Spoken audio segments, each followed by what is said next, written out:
We all hear about paying taxes, but when we wake up in the morning, do we really understand what they are? Tax is a required payment to a local, state, and national government. Tax revenue is the tax income, and without it, goods and services would not be provided.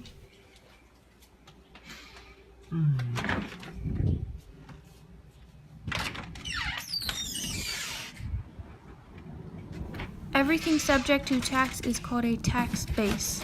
This includes individual income tax, one person's income, sales tax, the dollar value of a good or service, property tax, the value of the property, and corporate income tax, earnings of a corporate.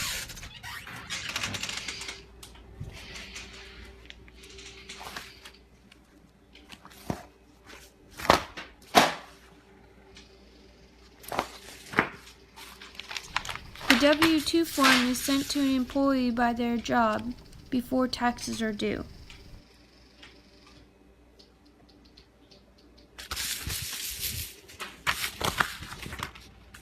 Taxes are due no earlier than January 23rd and no later than April 15th.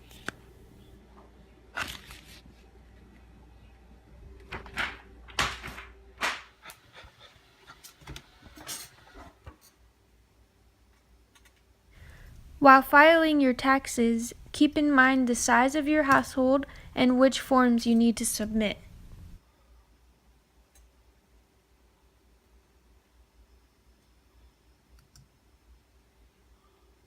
A high school student with a minimum wage job only needs the EZ form, which is a shorter minimalized form, only requiring specific income-related tax questions. One may file a tax return to see your taxable income. This includes finding your deductions that may amount to charity, medical expenses, donations, and more. What is a tax return?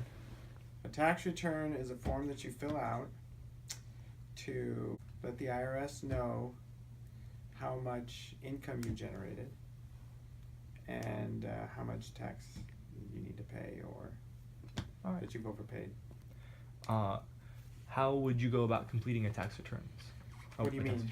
Like, what are the different ways that you could complete a tax return? Could you go to a program and use that, or could you?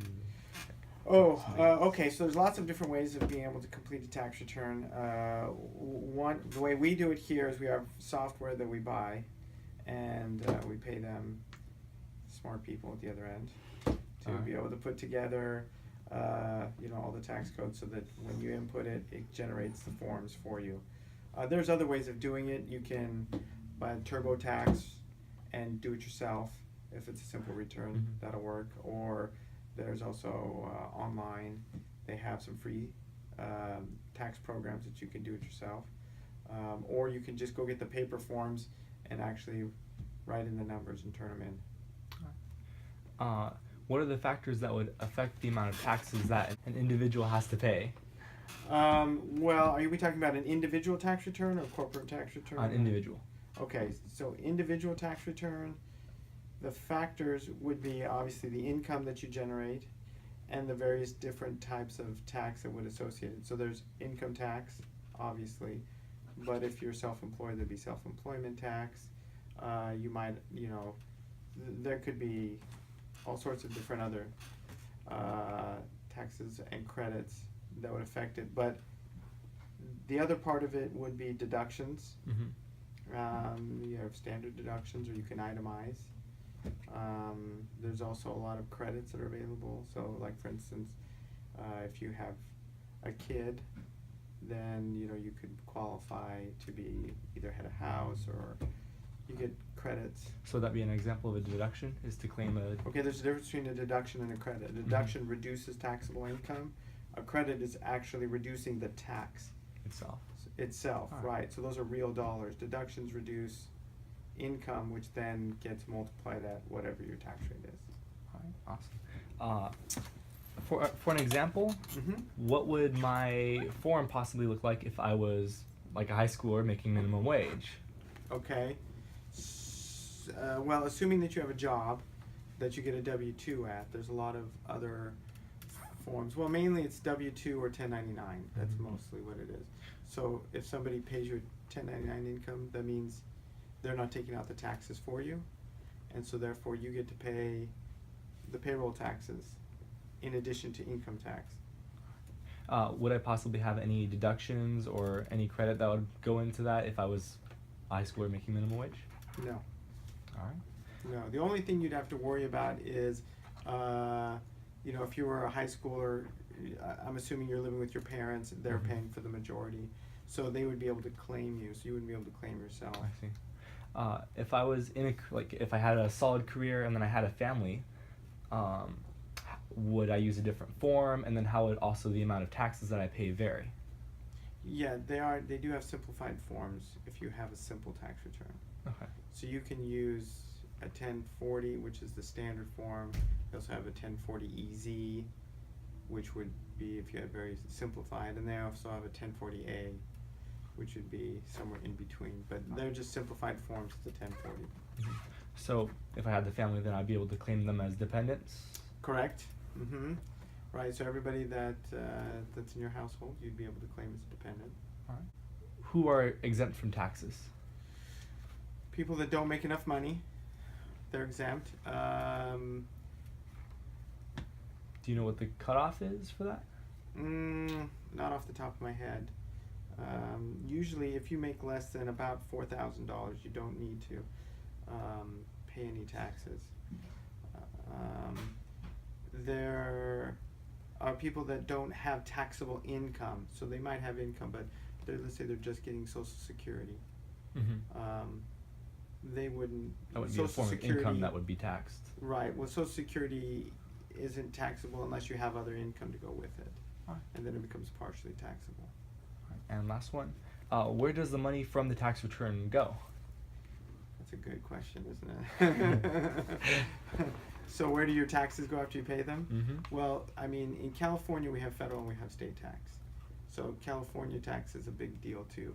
I mean, that can go up to 13.3%, depending on how much money you generate. I've got a client that I just did their return, and they're dentists, right? So they're just normal middle class working.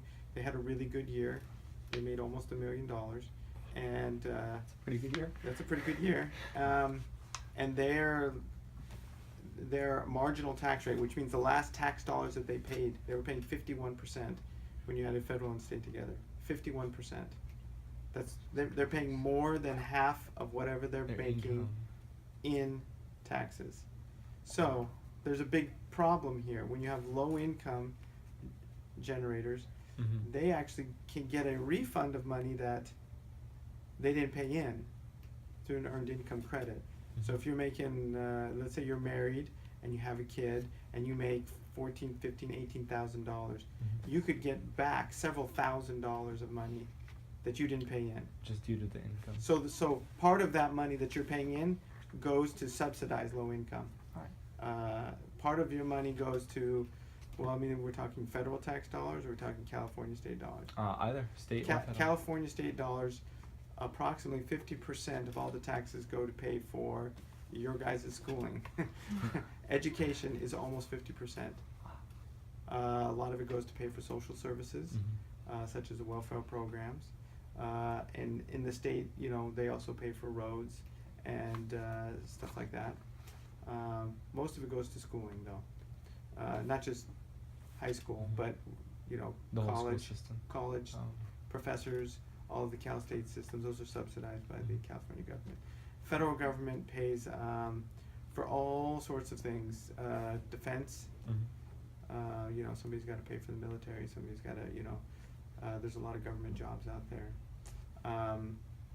It goes to, a large part of it pays the national debt, right, which is the interest on all the bonds and stuff that's out there.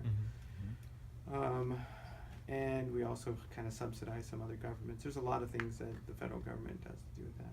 But the most interesting thing about the tax code is the fact that, people always say, are you ever worried that you're going to lose a job because we're going to go to a simplified tax code and everybody's just going to pay 10% or 15% or whatever the number is. Yeah. Across the board, doesn't matter whether you made $10,000 or $100 million, you get to pay 10, 15% of whatever it is.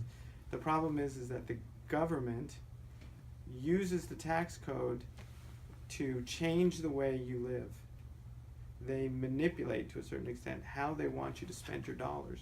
And so what do? They say, we want you to go to college. We're going to give you a college credit so that you can go to college, because we want you to go to college. We want you to own a home. Well, guess what? We're going to give you a deduction for owning a home.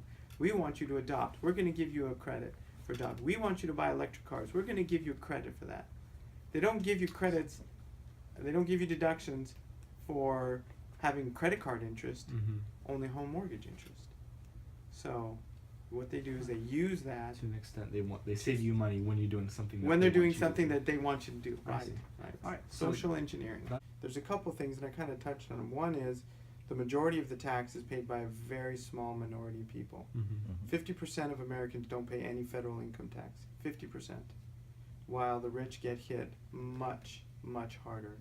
So I don't think that's fair. I think everybody should be paying a portion of it, not just rich people paying for everybody. Well, then it gets to equity versus equality. Should we all be raised to the same height, Exactly. or should we all get the same? Right, exactly.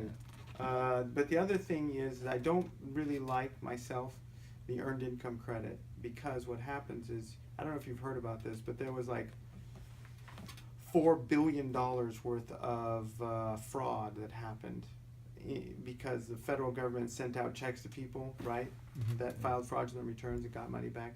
It was like $4 billion that was stolen.